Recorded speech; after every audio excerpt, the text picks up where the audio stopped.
Bonjour Amar Abdrabbo, Bonjour, vous allez bien? très bien. Alors vous êtes un habitué de ce micro, ça me fait plaisir, c'est pas la première fois. La dernière fois qu'on s'était entretenu, c'était pour parler de votre livre. Et puis aujourd'hui, c'est d'une exposition qu'il s'agit, une exposition toujours relative à votre patrie, qui est donc la Syrie, et qui a lieu à Bétédine, et qui d'ailleurs sera inaugurée en même temps que le festival ce soir, avec ce spectacle qui regroupe Yasmina Jomlat et Gabriel Yared. Vous serez donc sur les mêmes lieux. Alors pourquoi tout d'abord Bétédine? C'est un petit peu un rêve quand même, faut Ouais. dire les choses. Quand on me l'a proposé, j'y croyais pas, je pensais que c'était une farce. Mhm. C'était un très beau lieu pour moi, c'est un lieu qui est chargé de symboles. Quand on voit qui a joué à Béthedine, qui a joué pendant le festival, bien sûr, tout de suite me vient à l'esprit Férouz ou des noms absolument extraordinaires.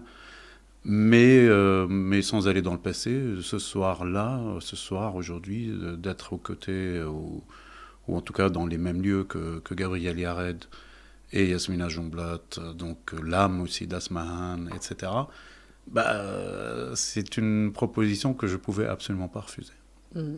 Alors, je vois qu'il y aura quand même 46 photos exposées, toutes prises entre 1990 et 2014. Et il y a toujours évidemment un texte de présentation que vous avez envoyé à la presse. Et j'ai été particulièrement sensible à une phrase qui porte tout son sens, plus que jamais: le pays de la peur, où l'on confond le bourreau avec la victime et le problème avec la solution. Et c'est très vrai ça quand on parle de la Syrie. Ah, c'est très vrai, on est devant un cas extraordinaire puisque c'est l'une des guerres les plus documentées Mhm. du monde, de l'histoire. Et malgré ça, on est dans l'une des guerres, ou peut-être la guerre sur laquelle il y a le plus de désinformation, le plus de mensonges, le plus de contre-vérités, tout le temps, tout le temps, tout le temps, quoi qu'on fasse, enfin, toutes les preuves qu'on peut accumuler, toutes les choses qu'on montre, on va avoir quelqu'un en face qui va vous dire c'est faux, c'est pas vrai, qu'est-ce qui nous dit que, qui êtes-vous pour, etc., etc., pour remettre en question l'autorité, pour remettre en question le voyage, le reportage, la vérité. Mhm. Et, euh, et c'est vrai que je voulais aussi, oui, dans cette expo, parler de ça et montrer certaines choses qui, on va dire aujourd'hui, c'est à la mode, ça s'appelle du fact-checking. Mhm. Bah, il y a un petit peu de fact-checking dans mes photos. Alors justement, en quoi vos photos contribuent-elles à étayer justement cette part de vérité? Alors il y a plusieurs choses, hein, je vous invite à venir les voir Mhm. et j'invite les auditeurs à le faire. Mais il y a des choses, par exemple, toutes simples. On nous dit souvent, on nous présente souvent ce régime tyrannique comme par exemple un protecteur des minorités. Mhm. Souvent, c'est quelque chose que vous entendez. Ouais. Les gens vont vous dire ah, ouais, c'est un régime autoritaire, mais il protège les minorités. Sans lui, les minorités seraient brisées, etc. Et dans mes photos, je montre par exemple des minorités qui ont totalement été Décimé. effacées, décimées, qui Mhm. sont parties, qui n'existent plus. Comme le titre de mon expo, la Syrie qui n'existe plus. Mhm. D'autres voix vont vous dire c'est un rempart contre l'islamisme. Mhm. Et dans mes photos, je montre qu'il y a très longtemps déjà, c'est un pays qu'on a islamisé. C'est un pays où on vend, par exemple, aux petites filles une Barbie voilée. Mhm. Des choses comme ça. C'est pas, ça arrive pas du ciel, c'est pas par hasard, c'est pas complètement. Donc, il y avait une islamisation depuis peut-être une vingtaine d'années ou plus, pour X raisons, et qui a arrangé tout le monde, y compris le régime qui se présente aujourd'hui comme un régime plutôt laïque, etc. Et tout ça est faux, et je le montre d'une façon ou d'une autre. Alors, après, on sait très bien ce qui se passe. Les gens qui ne veulent pas voir les vérités vont me traiter de tous les noms, vont dire que ces photos ne sont pas vraies, qu'elles ne sont pas représentatives, Vous avez l'habitude etc., de tels etc. propos? Ah, tout le temps, Tout le temps? tout le Mhm. temps, tout le Mhm. temps. Mhm. Non, juste pour savoir. Mhm. Tout le temps. Avant, quand on arrivait d'un reportage, par exemple, on avait toujours des gens qui étaient plutôt bienveillants, qui avaient envie d'écouter ce que vous aviez vécu et qui étaient même prêts parfois à mettre en question leurs propres convictions devant ce qu'on appelait le terrain. C'est Mhm. quelqu'un qui rentre du terrain, c'est quelqu'un Mhm. qui est allé voir par lui-même, etc. Aujourd'hui, pas du tout. Vous rentrez du terrain, on va vous trouver des choses mais hallucinantes. Moi, on fouille dans ma famille, on fouille dans mon passé, dans des histoires souvent totalement rocambolesques pour me dire ce que vous dites est faux. Ou, sans dire ce que vous dites est faux, pour faire croire à des auditeurs plutôt bienveillants que ce que je dis est peut-être faux. C'est ça qui est sournois. Et comment vous expliquez le fait que vous ayez plus de détracteurs aujourd'hui, justement?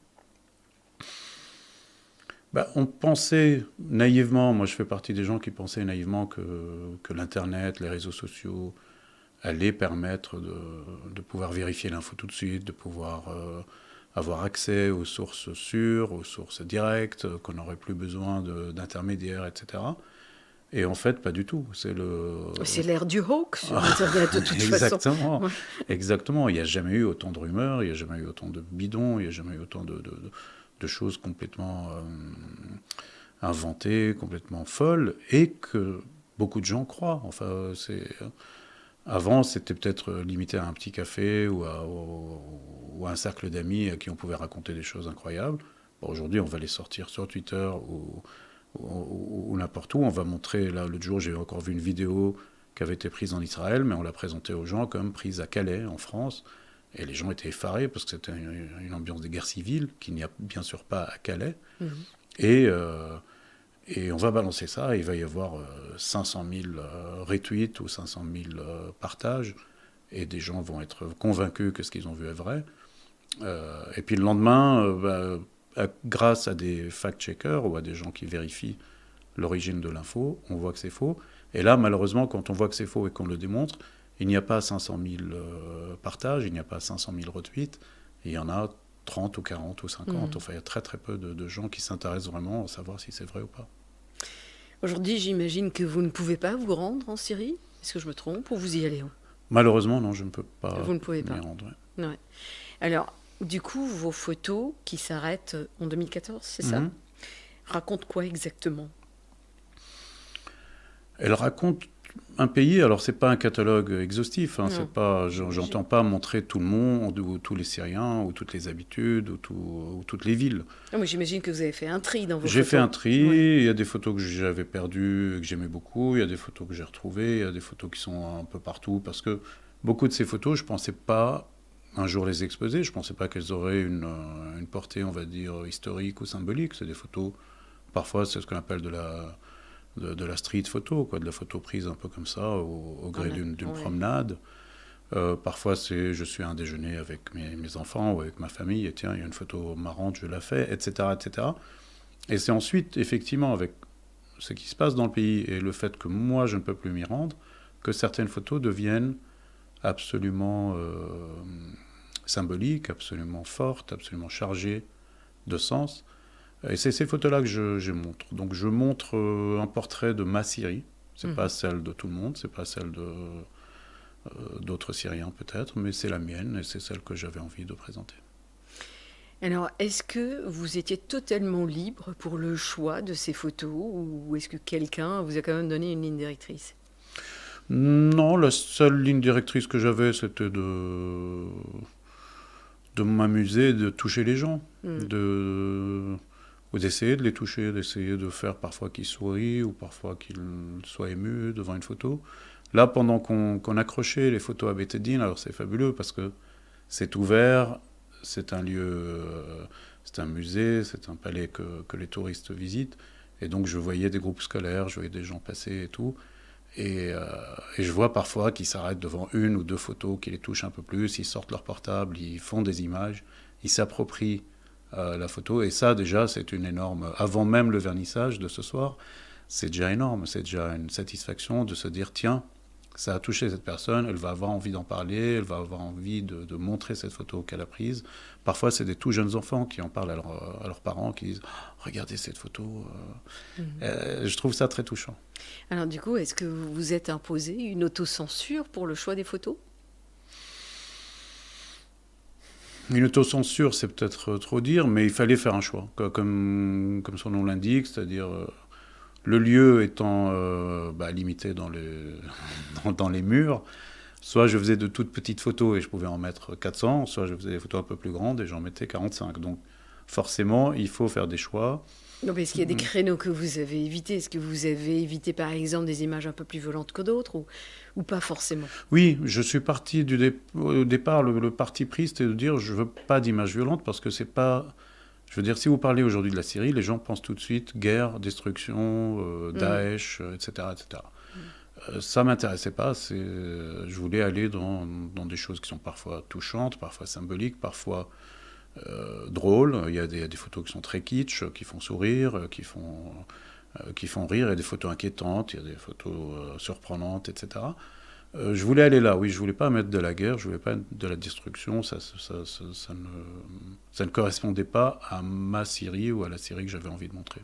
Et par rapport à la technique des photos, est-ce que vous avez choisi des photos qui étaient plus proches du photojournalisme ou qui avaient quand même une autre dimension artistique? Parce que j'imagine que dans le tas, vous avez dû trouver des deux. Il y a effectivement des deux, et j'ai voulu garder les deux dans le choix final. Et puis on a développé aussi une nouvelle technique que moi je ne connaissais pas bien, mais que j'avais envie d'expérimenter. Et je trouve que sur les murs du palais de Bétédine, elle est plutôt réussie. Alors c'est très difficile de parler de son travail en disant que c'est réussi, mais c'est vrai que là, je vois aussi l'intérêt que les gens portent à cette nouvelle technique, c'est-à-dire que sur certains murs, nous avons fait des tirages qui n'étaient pas des tirages classiques, qui étaient des tirages un peu comme c'est une forme de papier peint, et donc du coup ça recouvre tout un pan du mur de Bétédine, et ça donne un effet tout à fait intéressant, parce qu'on a vraiment l'impression de pouvoir entrer dans la photo. Il y a un réalisme très saisissant, et ça, je pense, ça va plaire aussi à des gens qui ne sont pas forcément des amateurs de photos, mais qui vont s'intéresser à ce qu'on leur présente. Est-ce que parmi ces photos qu'on va voir à Bétédine, il y a des photos qui figurent également dans votre livre? Il y en a quelques-unes, il y en a 4 ou 5 qui viennent d'Alep en guerre, mais encore une fois, ce n'est pas l'angle que j'avais envie de montrer.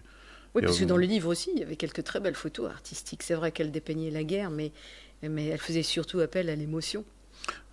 L'émotion est là. Moi-même, je suis ému quand je me promène dans ce lieu. Mais je vous dis, je voulais aussi qu'il y ait un peu de sourire, qu'il y ait un peu de détente, un peu de réflexion parfois, un peu de curiosité. C'est-à-dire, j'ai vu, par exemple, il y a une photo qui interpelle beaucoup les visiteurs, les premiers visiteurs que j'ai eus, parce que ça ne correspond pas du tout à un cliché qu'ils ont. C'est vraiment c'est une photo, alors je vais essayer de la décrire comme on est à la radio. Ça se passe en 2001, pendant une messe célébrée par Jean-Paul II, par le pape, qui était en visite à ce moment-là en Syrie. Et à cette messe, il y avait des chrétiens de l'est de la Syrie, donc des chrétiens de la région de Deir ez-Zor, etc., vraiment la frontière irakienne. Et ce sont des chrétiens, on va dire qu'ils sont habillés, c'est compliqué à expliquer comme ça, mais ils sont en bédouins, ils ont des kéfiers sur la tête, et ils ont à la main des livres de prière, et ils sont en train de prier un Ave Maria en arabe.